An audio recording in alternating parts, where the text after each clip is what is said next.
9월 첫 주를 지나고 있지만 늦더위는 여전합니다. 이제 곧 추석인데 이런 늦더위가 언제까지 이어질지 관심인데요. 전문가 연결해서 늦더위 그리고 가을 태풍 전망 알아봅니다.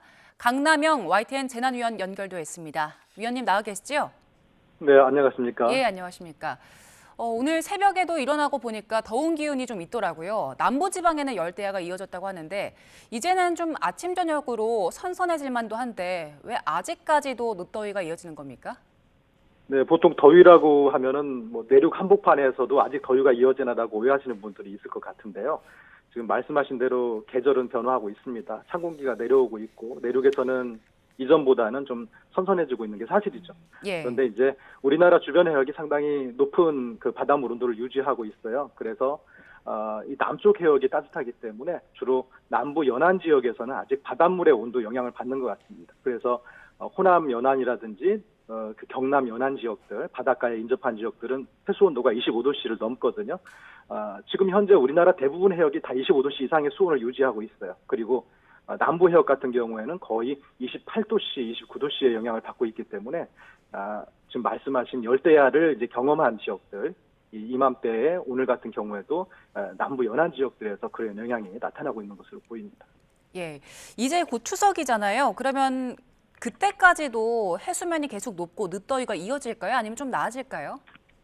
네, 계속 변화하고 있죠. 기온도 낮아지고 있고, 기온이 낮아지고 있다고 하는 것은 그만큼 수증기를 덜 함유할 수밖에 없습니다, 공기가. 그래서 우리가 체감하는 그런 더위들은 아무래도 찜통더위 뭐 이렇게 이야기하는 그러한 끈끈한 더위들은 점차 이제 느껴지지 않을 것 같긴 한데, 다만 우리가 좀 더 신경 써야 될 것은 그러한 이제 계절의 변화에 따라서 그 남쪽에서 여전히 그 영향을 미칠 것으로 보이는 그러한 열대 지역의 현상들과 북쪽에서 계절 변화로 남하하는 그런 찬 공기의 대립 이런 것들이 어떻게 우리에게 아직 끝까지 영향을 줄지 끝까지 좀 지켜봐야 될 상황이 되겠습니다.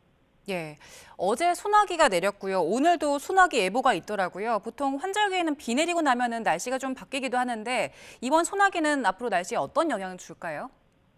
네, 소나기라고 하는 거가 우리 흔히 보통 보면은 날씨 좋은 날 지면이 뜨거워서 생기는 그런 대류구름 정도 생각하는데요. 지금 말하는 소나기는 좀 다른 성격을 가지고 있다고 보여집니다. 계절이 변화하는데 소나기는 가을로 가는 그 과정에서 찬 공기의 간섭이 지금 이제 이어진다라고 하는 그 결과이거든요. 그래서 아이러니하게도 소나기가 내렸다라고 하는 것은 그만큼 찬 공기가 대기를 흔들어 주는구나, 불안한 대기를 만들어 주는구나. 찬 공기 시그널로 이해하는 게 더 앞으로 진행되는 그 상황들을 이해하는 데 더 효과적일 것 같습니다. 예. 올여름 더위가 정말 이례적이었잖아요. 근데 늦더위 상황 보니까요. 보통 8월 중순쯤이면 해소가 되는데 올해는 9월 중순까지도 기온이 계속 높더라고요. 이런 늦더위를 식힐 가장 중요한 요소는 어떤 게 있을까요? 네, 지금 늦더위라고 이야기하는 것 자체가 이제 수증기의 관성, 열적 관성 이런 것들을 우리가 지금 체감하고 있는 거에 반상인데요. 예. 수증기가 좀 많이 증발해 있는 그 상황을 올해 맞이했습니다. 우리가. 그래서 왜 그런가 하면은 우리나라 지역 또 일본까지도 그러는데요. 우리나라 동아시아 지역 해역의 그 수온이 바닷물 온도가 굉장히 높게 나타난 것은 아직 선언적으로 라니냐다라고 아직 선언하진 않았지만 그러한 과정으로 가는 패턴들이 지금 나타났고 특히 우리나라를 포함한 서태평양 지역의 해역에서는 이미 따뜻한 바닷물의 온도를 경험하고 있거든요. 바닷물이 따뜻하면은 수증기가 많이 증발하겠죠. 게다가 지구가 또 역대적 온난한 상황을 계속 유지하고 있어서 라니냐의 환경과 온난화가 가세해서 특히 더 많은 수증기들을 지금 경험하고 있어요. 그래서 계절이 변한다 하더라도 물론 이제 절대적인 수증기 양이나 환경들은 뭐 계절로 가면은 조금 더 완화될 수는 있겠지만 그 계절만 놓고 보면은 지금까지 경험했던 수준으로서 비교해 볼 때는 상당히 많은 수증기들을 이전에 비해서는 상당히 많은 수증기들을 우리가 이제 체감한다. 수증기가 많다고 하는 것은 우리가 몸에서 열을 방출하는 걸 많이 방해하거든요. 이불처럼 덮고 있기 때문에. 그래서 그런 끈끈함을 과거에보다는 좀 많이 느낄 것 같습니다. 그래서 지금 이제 우리가 지켜봐야 될 것은 바닷물은 그렇게 바로 춥게 오늘 내일 변할 상황이 아니에요. 그래서 좀 아이러니하게도 태풍 같은 것들이 이제 생기면서 발생하면서 바닷물의 온도를 식히는 작용을 하거든요. 그리고 예. 또 북쪽에서 찬 공기가 내려오면서도 식히고요. 예. 네, 그래서 더위가 식혀진다고 하는 과정 자체가 우리한테는 또 다른 재해를 가져오는 또 환경이 되기 때문에 참 역설적으로 여러모로 이나 저나 이것으로나 저것으로나 계속 긴장하면서 좀 지켜봐야 될 그런 상황이 되겠습니다. 예. 위원님 큰 차원에서 좀 짚어주셨는데 올여름이 앞으로 다가올 모든 여름과 비교해서 가장 시원한 여름이 될 거다 이런 전망들도 있더라고요. 위원님은 어떻게 전망하십니까?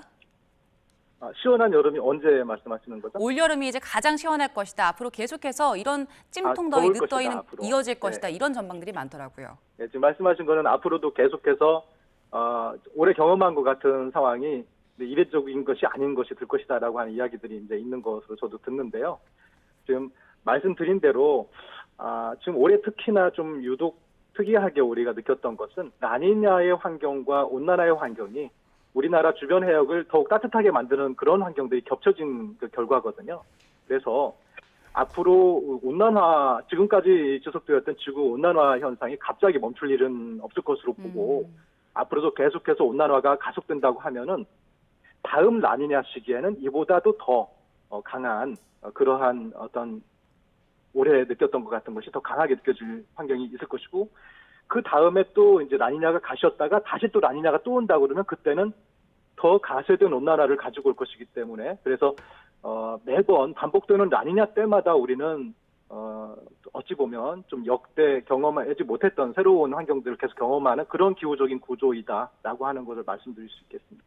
예, 이번에 태풍 얘기를 좀 해보겠습니다. 지금 11호 태풍 야기가 필리핀에 큰 피해를 입히고 이제 중국, 홍콩 쪽으로 향했는데 우리나라에는 직접 영향은 없다고 하지만 간접적으로 좀 영향을 줄까요? 지금 현재 상황으로서 야기라고 하는 태풍 자체가 우리나라에 영향을 미치기는 이제 어려운 환경인 것 같습니다.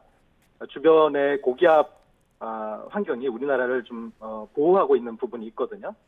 사실은 야기만의 문제가 아니고 이전에 산산이라고 하는 태풍마저도 우리나라 쪽으로 올 수 있었어요. 예. 있었는데 막아섰거든요. 고기압이. 그 고기압이 야기마저도 막아섰어요. 그래서 하지만 이런 이제 주변 고기압 환경이 계속 같은 자리에 머무르는 것은 아니잖아요. 그래서 예. 산산이나 야기를 막아섰던 고기압, 야기가 지금 영향을 미치기 어렵게 하고 있는 그런 고기압 환경이 변할 것이거든요, 앞으로.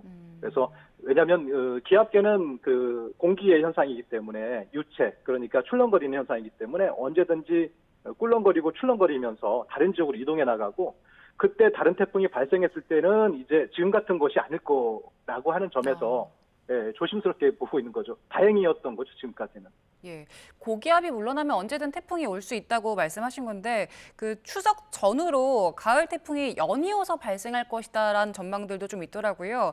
지금 상황이 태풍이 발달하기에는 좋은 조건입니까? 어떻습니까?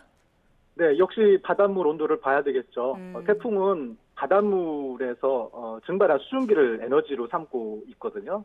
그래서 바닷물의 온도가 높다고 하는 것은 태풍을 언제든지 만들어낼 수 있는 환경이 드는데 지금 현재 우리 서태평양 지역 해수 온도가 높은데 지금 우리 제주 남쪽 해역만 하더라도 30도씨 이상입니다. 정말 높거든요. 그리고 좀 더 내려가면 오키나와 그 남쪽 부근, 오키나와 부근인데요. 오키나와 약간 남쪽 부근 해상 같은 경우에는 31도씨의 수온을 계속 유지하고 있어서 그 인근 주변에서 이미 태풍이 발생했던 그 종달이나 뭐 산산이나 이런 태풍들이 발생했던 지역에서 일부 바닷물 온도를 좀 낮추었던 경향이 있긴 했었어요. 그런데 아직 완전한 서쪽 지역으로는 제대로 그 수온을 낮추지 못해서 여전히 지금 예를 들어서 뭐 화약이다라고 하면 화약이 많이 지금 쌓여 있는 그런 상황이라고 보여져서 언제든지 태풍이 발생해도 이상하지 않고 지금 현재만 하더라도 많은 씨앗들이 지금 있습니다. 예, 태풍이 발달하기에 상당히 좋은 조건이 만들어져 있는 상태라고 말씀하셨는데 그래서 전문가들은 지금 12호 태풍 리피 발생 가능성을 좀 주시하고 있는 것 같더라고요. 다음 태풍이 발생한다면 언제쯤이 될까요? 네, 태풍은 뭐 아까 말씀드렸듯이 언제 발생해도 이상하지 않을 만큼 지금 현재도 많은 지금 씨앗들이 지금 있고요. 그래서 지금 보니까 12개 태풍이 아직까지 생겼는데 예. 통계적으로 보면 한 해 25.1 통계적으로 보니까 소수점이 나오긴 했는데 약 25개의 태풍 정도가 한 해에 생긴다. 이게 지금까지 우리가 경험했던 통계예요. 그런데 9월까지를 통계를 보면 18.5개, 그러니까 18, 9개 정도가 9월까지 생기는데 지금 현재 12개 생겼거든요. 예. 그러니까 아직 9월까지 가면은 6, 7개 태풍 정도가 더 생겨야지 통계의 평균 수준을 가는 거예요. 평균 그렇네요. 수준이라고 하는 게. 그러니까 사실 라니냐라고 하는 그런 환경, 그런 경향에서는 태풍을 좀 억제하는 환경이 있고요. 그리고 온난한 환경에서도 태풍을 억제하는 환경이 있긴 합니다. 그래서 태풍 발생 수만 놓고 보면은 사실은 태풍이 많이 발생하는 해는 아니에요. 환경적으로. 그런데 우리나라를 포함하는 서쪽 해역의 열적 환경이 너무 좋고요. 그리고 지금 현재도 이제 그러한 언제든지 생겨도 되는 상황인데 이게 중요한 게 아니라 발생하면 어디로 갈지를 지켜보는 상황이 더 중요하거든요. 그런데 한여름에는 8월 같은 경우에는 발생한다 하더라도 이제 가로막고 있는 고기압의 영역이 넓었는데 9월, 10월로 가면은 아무래도 아까 말씀드린 대로 지금도 방어하고 있는 그러한 고기압의 환경이 좀 수축되거나 빈틈을 열 가능성이 있어서 경로가 어떻게 열릴까를 주목해야 되는 부분이 더 크고요.